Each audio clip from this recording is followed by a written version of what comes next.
May the words of my mouth and the meditations of our hearts be now and always acceptable in thy sight, O Lord, our strength and our Redeemer. Amen.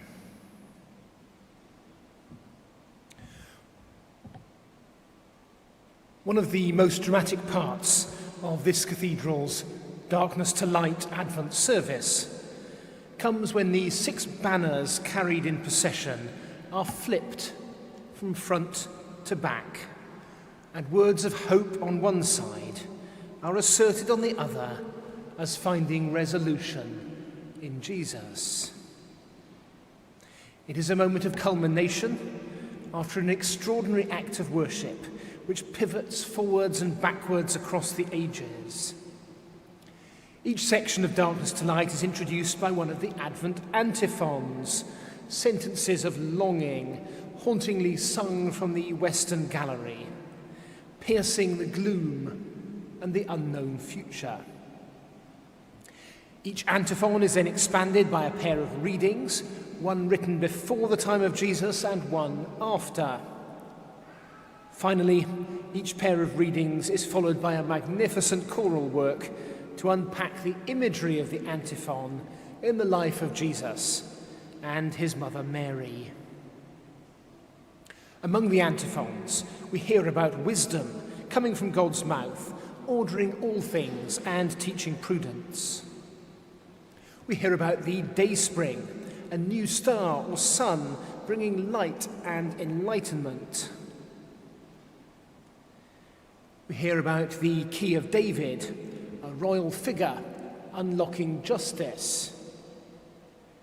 We hear about the Virgin and the divine mystery of the Incarnation. And we hear about Emmanuel, God with us, salvation for the problems of the world. I have now done a dozen tours of duty through the Darkness to Light service, a lot fewer than many others, I admit. Yet each time I experience the service, I have a growing appreciation of these patterns of expectation and fulfillment which structure it. Expectation and fulfillment, however, are problematic.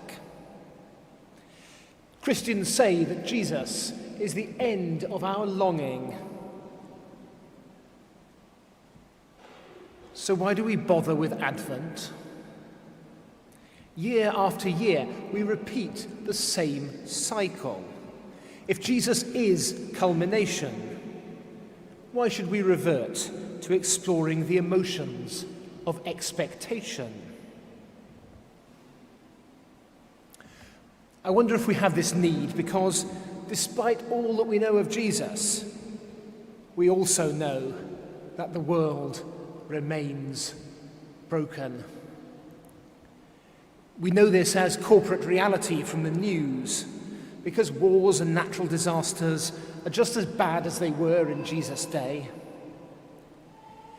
And we know this as existential reality, individuals racked by pain, loss, and despondency.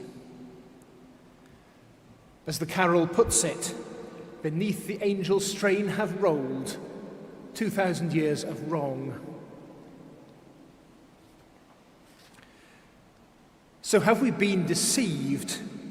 Is Jesus really the fulfillment of our desires? Or, in the question of John the Baptist, are we to look for another? Let's drill into this dilemma by taking a closer look at one of those Advent antiphons, the antiphon called O Adonai. Adonai, that's a strange word. It's a Hebrew word used as a substitute in the Jewish tradition to avoid uttering the name of God. When the Lord appears to Moses through the burning bush in Exodus chapter 3, he says that he is sheer self-existence. I am who I am.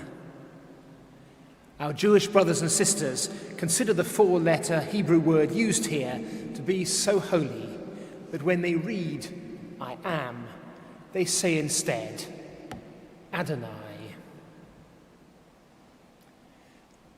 This means that word Adonai is both a veil and a trumpet, a device which paradoxically magnifies that which is hidden. These complexities are beautifully broken open by American Episcopalian priest Regina Walton in her poems about the antiphons. Writing on Adonai, Walton traces the hand of God on the life of Moses and the Hebrews' flight from Egypt, expectation of a promise that seems just beyond their grasp, never quite reaching fulfillment. She writes, "Shield against the name given of fire, beyond comprehension or captivity, the use and power of names. Adonai, what we call you, because the truth of redemption weighs heavily on us. The smoking mountain, the plagues, the sea's retraction, cloud and pillar, bread-speckled desert, land of milk and honey, and the taste of blood. All this your name contains, spoken and unspoken at once. Base of creation, vessel of remembrance, for 100 billion lost tongues. I am, so we are, momentary embers. But Adonai, you privilege your clay. You appeared once in a thicket of scrub bush aflame. You gave the way so our burning would not consume us. Come and deliver us again into your wilderness. Come and deliver us again into your wilderness." For Regina Walton, the end of the antiphon is not sweetness and light, but the desert. The advent of Adonai to you and to me draws us into a place of lack and challenge, just as happened to the Hebrews when Moses obeyed the burning bush, just as happened to Jesus after his baptism when he went to the place of temptation.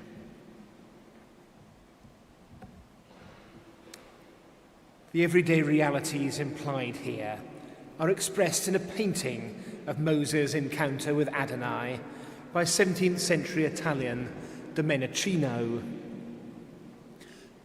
Most artists depict the burning bush against a barren backdrop. Domenichino, by contrast, sets the encounter in his native Italy. Moses and bush are in the foreground, and behind are mountains with verdant trees and a little castle beside a lake. Jane Williams writes of this painting, "This happens to be Moses' encounter with the divine power, but it is happening in Domenichino's time and country. This happens to be God's call to Moses to fulfill his particular vocation, but by implication, the burning bush awaits any of us. We might come upon our encounter with God and God's call on our lives anywhere."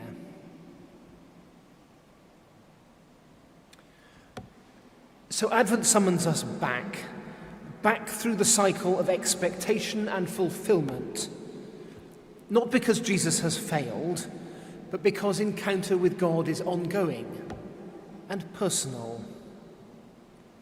This season of Advent is a reminder, therefore, of our lifelong need for attentiveness. Attentiveness, a quality enjoined by R.S. Thomas as he contemplates the bright field. I have seen the sun break through to illuminate a small field for a while and gone my way and forgotten it. But that was the pearl of great price, the one field that had treasure in it. I realize now that I must give all that I have to possess it. Life is not a hurrying on to a receding future, nor a hankering after an imagined past.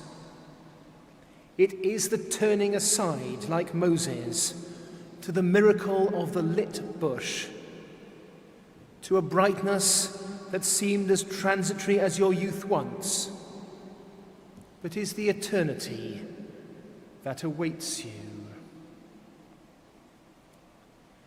Life is not a hurrying on to a receding future, nor a hankering after an imagined past. It is the turning aside, like Moses, to the miracle of the lit bush. Christ's life and death and new life make all the difference to our destiny. But as the ancient people of Adonai knew, this doesn't make the journey easy. The victory of Christ has yet to transport us out of worldly conflict and suffering. And so each Advent, we renew our expectation until that day when the naught-consuming fire of the Lord burns in all its fullness. Amen.